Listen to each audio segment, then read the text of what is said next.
GPD is known for their handhelds and small form factor laptops, but they just dropped something completely different, and I've been really excited to show this off.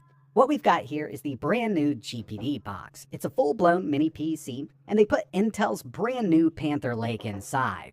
So again, this is known as the GPD box, and they do have two different models. We'll talk more about that in just a bit, but as you can see, this thing is super tiny. It's not the smallest mini PC on the market, but one thing I really love about this is it's got an internal 160 watt GaN power supply, so you don't have to have any kind of brick around the back of the desk or anything like that. And it's definitely a sleek design. I love what they've done here. Inside of the packaging, along with the GPD box, we're going to get two extra accessories. We've got our power cable, because like I mentioned, this does have that built-in power supply, and a vertical stand, so we can set this up vertically. Once that's installed, it looks a little something like this. And if you watch my channel, you know I'm a huge fan of these mini PCs with vertical stands. Anytime I can get one, I always set it up. And before we dive into this, I do want to mention that this is going to be more of a two-part video because they also sent along their new G2 dock. This eGPU dock supports Thunderbolt 4, Thunderbolt 4 V2, Thunderbolt 5, so we got some really fast speeds here. And another thing we have is a brand new connector. It's basically the new generation of Oculink, known as MCIO, or Mini Cool Edge I/O. And as we know, with these eGPU docks, we've seen Thunderbolt 3, Thunderbolt 4, we've got some Thunderbolt 5 docks on the market. We've even seen some USB 4 V2 docks, but when it comes to MCIO, this can do up to 256 gigabytes per second. We're not talking gigabits here like advertised with Thunderbolt 4 or Thunderbolt 5. We're talking gigabytes per second. For instance, Oculink up to around 64 gigabits per second or 8 gigabytes a second.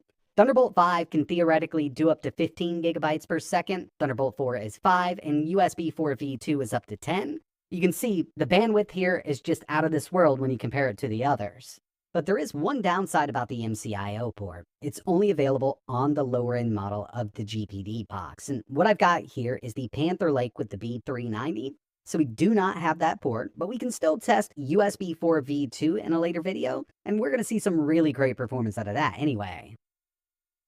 Jumping over to the I/O on the GPD box, up front here, we've got a 3.5mm audio jack, dual USB 4 3.2 ports. We also have two USB 4 V2 ports. And remember, these can do up to 80 gigabits per second versus USB 4's 40.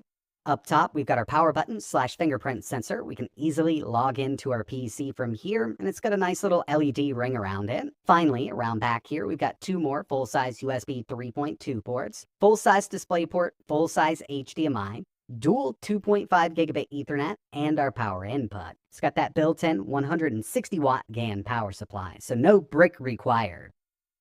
When it comes to the overall specs, like I mentioned, they do offer two different CPU variants for this unit, but what we've got here is powered by the Intel Core Ultra X7 358H, Panther Lake 18A from Intel, 16 cores, 16 threads, and the performance cores can clock up to 4.8 gigahertz. Got the Intel Arc B390 iGPU with 12 Xe3 cores, and it can clock up to 2500 megahertz. 32 gigs of LPDDR5X running at 8,533 megatransfers per second. Two 2280 M.2 drives can be installed here. I've got one 2280 1 terabyte drive. Wi-Fi 7, Bluetooth 5.2. It's got that built-in 160 watt power supply. And out of the box, this is running Windows 11. So getting right in here, I've been up and running for a little while now, and this thing is super quick. I'm really impressed by what I'm seeing so far. Kind of figured it would be with that Panther Lake chip, but as you can see, we've got that Intel Core Ultra X7 358H.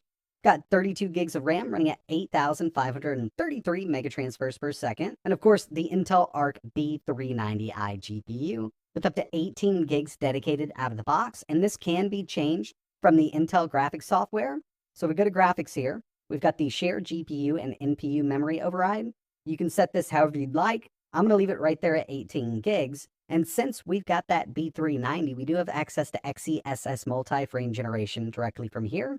2, 3, 4, we'll test this by the end of the video.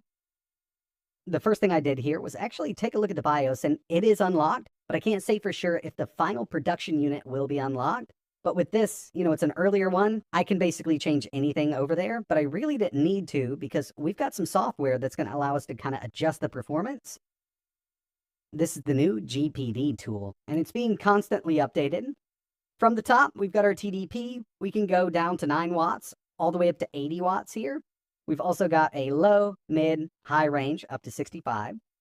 iGPU clock can also be changed directly from here. Performance overlay can be enabled. This actually uses Rivetuner, just like Afterburner. I'm going to be using Afterburner, but you can set this up if you'd like, and while you're playing the game, it will display all of the information you really need to know. We've also got a fan mode down here. We can go to default, balanced, quiet, and if you want, you can max this all the way out. I'll tell you, at 100%, it does make a little bit of noise. Kind of thought it would with that single fan setup there, though. Volume, brightness, everything can be adjusted directly from GPD tool. This is really nice to have. That way we can just max out this performance here for benchmarks in gaming. So far, it's been a really solid little system. And the first thing I want to take a look at are some benchmarks. And then we're going to jump into some gaming on that Arc B390 iGPU. The first benchmark I have here is Geekbench 6. And on that Core Ultra 358H, we've got a single core of 2,873, multi 16,709. I also put this up against the Ryzen AI 9 HX 470 and the Ryzen AI Max Plus 395. And from this chart here, you can see that Max Plus 395 is coming ahead in single and multi. And when it comes to multi, it's kind of a given because that's a 16-core, 32-thread part versus this 358H with 16 cores and 16 threads.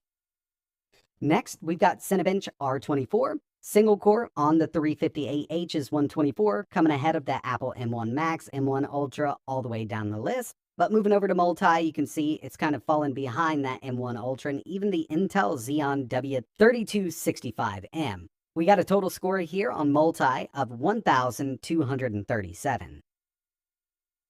And finally, I wanted to test out that iGPU with 3D Mark Time Spy. With the Arc B390 and that X7 358H, we had a score of 7,756. That Max Plus 395 with the 8060S and 40 compute units is coming ahead at 10,370. But you can see that B390 is beating out the Radeon 890M by quite a bit here. That one was only coming in with a score of 4,423. Now it's time to get into some real-world gaming, and the first one we have here is Forza Horizon 6 at 1440p high with no XeSS. Adding a little bit of XeSS is going to keep you over that threshold, but for the most part, I'm seeing averages of around 67 FPS. Not bad, does feel really smooth like this at 1440 for sure. Checking out Red Dead Redemption 2, and this one does really well with that B390 iGPU. We're at 1440p with a high ultra mix, and basically everything's at high except for textures. That's set to ultra. No FSR, and I do wish we had XeSS support here, directly from within the game. I'm sure there's some mods out there that we could add it if we wanted to, but it really doesn't need it. We're in the mid-70s with it on average. Cyberpunk 2077 1440p high preset, and with the preset it usually takes FSR to quality. I've just swapped over to XeSS at quality. You can see, we're right on the edge of 60. We will get some dips under that, but what we can add here is XeSS frame gen. In fact, we can use XeSS multi frame gen, and now with that set to X4, we're at 1440p high, seeing over 130 FPS on average. If I wanted to disable XeSS completely, go to Ultra, it's going to give us an average of around 82 FPS. So you won't have to work with scaling there, but you will have those generated fake frames. Now it's up to you, you don't need it, you could always turn the settings down, but when it comes to XeSS frame gen, I personally think it hits different than any other frame gen on an iGPU out there. It just feels super smooth. God of War, Ragnarok, 1440p high, and with this we do need some XeSS. Even at medium with no XeSS, this does dip under 60, but with it set to balanced, we're up in the high 80s with it. Still looks great like this, plays just fine, and this is how I've been playing the game on most iGPUs anyway. Well, I usually set it down to around medium or low depending on what we've got, but since we've got the B390, we can take this up to high. And the final game I wanted to test here was Crimson Desert, 1440p, high settings with XeSS set to balance. Taking a look at Afterburner up in the top left-hand corner, we're kind of far from 60 FPS, but this is one of the few games at the time of making this video that supports XeSS multi-frame gen from within the settings. So we go down here, you can see XeSS 3, balanced.